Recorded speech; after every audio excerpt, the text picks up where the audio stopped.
ఈ రాష్ట్రాన్ని ఈ దేశాన్ని ఏలే నాయకులను తయారు చేయాలి అంటే ఈ పాఠశాలలను పునరుద్ధరించాలి అన్న ఆలోచనతోని విద్యా కమిషన్ని మొట్టమొదటిసారి ఏర్పాటు చేసి సంపూర్ణమైన నాకు విశ్వాసం ఉన్న అక్నూర్ మురళీ గారిని ఈ విద్యా కమిషన్ చైర్పర్సన్గా నియమించిన. వారు చాలా గ్రామాలు తిరిగిండ్రు, చాలా జిల్లాలు తిరిగిండ్రు, పక్క రాష్ట్రాలు తిరిగిండ్రు, పక్క నుండే దేశాలు కూడా చూసిండ్రు. గ్రామీణ ప్రాంతం నుంచి ప్రపంచ స్థాయిలో గొప్పగా వెలుగుతున్న దేశాల వరకు వారు సుదీర్ఘమైన ప్రయాణం చేసి చాలా మందిని కలిసి ఒక నివేదికను తయారు చేసి ఈరోజు తెలంగాణ రాష్ట్ర ప్రభుత్వానికి అందించారు. ఆ నివేదికను మన ప్రభుత్వంలో ఉన్న అధికారులు పెద్దలు కేశవరావు గారి కమిటీకి అందించడం జరిగింది. తెలంగాణ భవిష్యత్ పునర్నిర్మాణము అద్దాల మేడల్లోనో రంగుల గోడల్లోనో లేదు. తెలంగాణ భవిష్యత్ పునర్నిర్మాణం తరగతి గదుల్లో ఉంది. ఈనాడు వీళ్లకు పెట్టేది ఖర్చు కాదు, భవిష్యత్తు పెట్టుబడి అని సంపూర్ణంగా విశ్వసిస్తూ డాక్టర్ బాబాసాహెబ్ అంబేద్కర్ విద్యనే మీ ఆయుధం, విద్యనే మీ ఆత్మగౌరవం, ఈ విద్యనే మీ భవిష్యత్తును నిర్ణయిస్తుంది, ఈ విద్యనే మీ తలరాతను మారుస్తుంది అని ఏ విధంగా సంపూర్ణంగా విశ్వసించిండో ఈనాడు నేను మా మురళి గారు మా విద్యా కమిషన్ సభ్యులు సంపూర్ణంగా విశ్వసించి ఈ విద్యతోనే సమాజంలో మార్పు తీసుకురావాలి, ఈ విద్యతోనే సమాజంలో ఉన్న అంటరానితనాన్ని అసమానతలను తొలగించాలనే ప్రయత్నం చేస్తూ ఉన్నాం. ఆ ప్రయత్నంలో భాగంగానే మిత్రులారా ఈనాడు ఒక వినూత్నమైన ప్రయోగం పేద ప్రజలకు ఉపయోగపడే విధంగా ఈనాడు ఆరుట్ల గ్రామాన్ని ఎన్నుకోవడం జరిగింది.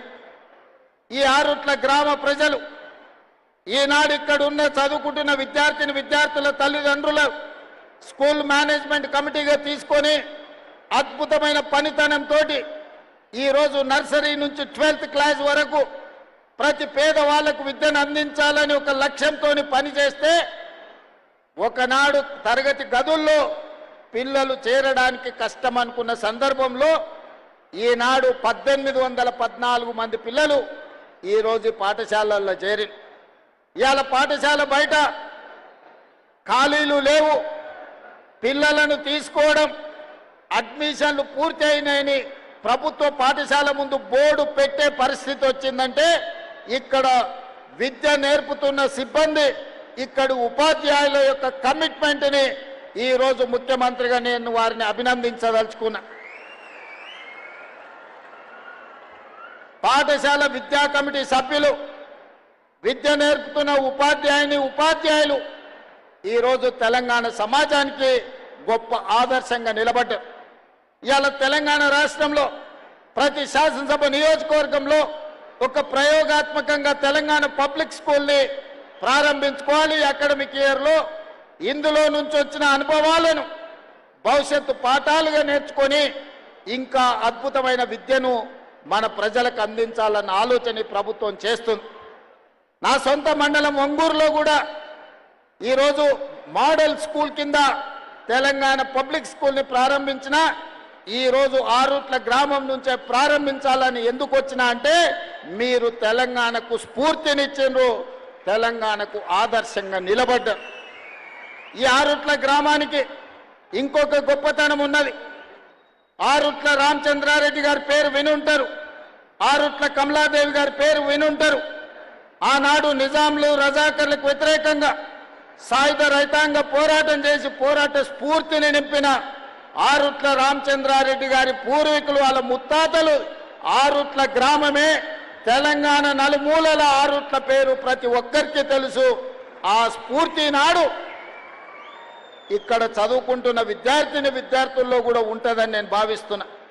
అందుకే మిత్రులారా ప్రభుత్వ పాఠశాలలంటే అనాథలు చదువుకునేదో, ఆర్థికంగా చితికిపోయిన వాళ్ళు చదువుకునేదో అనే ఆలోచన నుండి అద్భుతమైన విద్యను మట్టిలో మాణిక్యాలను వెలికి తీయడానికే ఈనాడు ప్రభుత్వ పాఠశాలల్ని ఈరోజు మనము పునరుద్ధరించడమే కాకుండా అద్భుతమైన ప్రయోగశాలలుగా మారుస్తున్నాం.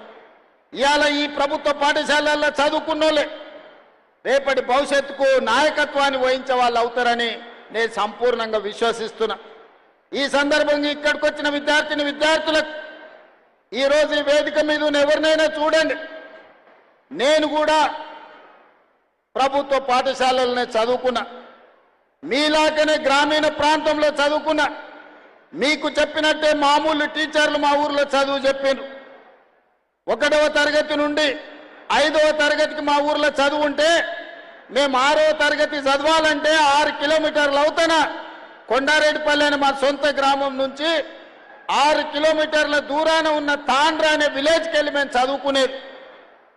ఈనాటికి ఆనాటికి మేము ఉదయము పాఠశాలకు నడుచుకుంటూ వెళ్ళి చదువుకొని సాయంత్రం మళ్ళీ 6 కిలోమీటర్లు నడుచుకుంటూ వచ్చేది.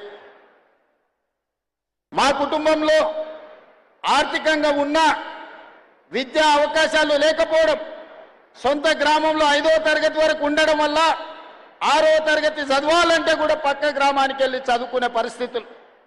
అయినా చదువు వదలకుండా చదువుకున్నాం, పట్టభద్రులమైనాం. ఈనాడు తెలంగాణ రాష్ట్రానికి ముఖ్యమంత్రిగా అయినంటే ప్రభుత్వ పాఠశాలల్లో చదువుకున్న నేను 17 సంవత్సరాలు తిరగకంటే ముందే రాజకీయాలలో ముఖ్యమంత్రి స్థాయికి ఎదిగిన. ఈరోజు కేశవరావు గారు లేకపోతే ఈ వేదిక మీద ఉన్న పెద్దలందరూ అక్నూరు మురళీ గారితో సహా మొదలు పెడితే డాక్టర్ మర్రి చెన్నారెడ్డి, జైపాల్ రెడ్డి గారిని ఇలాంటి వాళ్ళను కూడా తీసుకుంటే ప్రభుత్వ పాఠశాలల్లో చదువుకొని వచ్చిన వాళ్ళు. ఈ దేశ ప్రధానమంత్రిగా పనిచేసిన పివి నరసింహారావు గారు కూడా ప్రభుత్వ పాఠశాలల్లోనే చదువుకున్నాడు.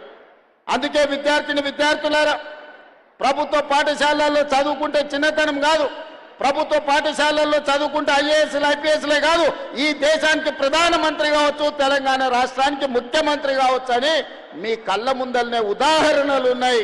మీరు చదువుకోండి.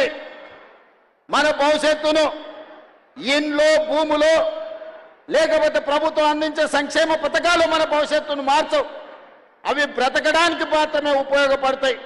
మన భవిష్యత్తులు మారాలి, మన తలరాతలు మారాలి, మన తల్లిదండ్రుల ఆత్మ గౌరవంతో తలెత్తుకొని మన గ్రామంలో, మన జిల్లాలో తిరగాలి అనంటే విద్యలో రాణించాలి. ఐఏఎస్లు ఐపీఎస్లు కావాలి, డాక్టర్లు, లాయర్లు, ఇంజనీర్లు కావాలి. ఈ దేశానికి నాయకత్వం అందించే నాయకులు కావాలి. అలా తయారైనప్పుడే మన ఊరికి, మన ప్రాంతానికి, మన రాష్ట్రానికి వన్నె వస్తుంది, పేరు వస్తుంది. అందుకే మిత్రులారా, ఎవరెన్ని మాట్లాడినా, ఎవరెన్ని విమర్శలు చేసినా ఈనాడు విద్యాశాఖను ప్రక్షాళన చేసి విధ్వంసమైన విద్యా వ్యవస్థను వికాసం వైపు నడిపించాలి. కేజీ నుంచి పీజీ వరకు అద్భుతమైన విద్యను పేదలకు అందించాలి. విద్యనే కాదు, క్రీడలలో ప్రోత్సహించాలని ఈనాడు తెలంగాణ పబ్లిక్ స్కూల్లో నర్సరీ నుంచి 12th వరకు పెట్టుకున్నాం. ఇదే కాదు, Eenadu young India integrated residential schools ప్రభుత్వమే తెలిసో తెలియకను ఎస్సీలను ఒక దగ్గర, ఎస్టీలను ఒక దగ్గర, బీసీలను ఒక దగ్గర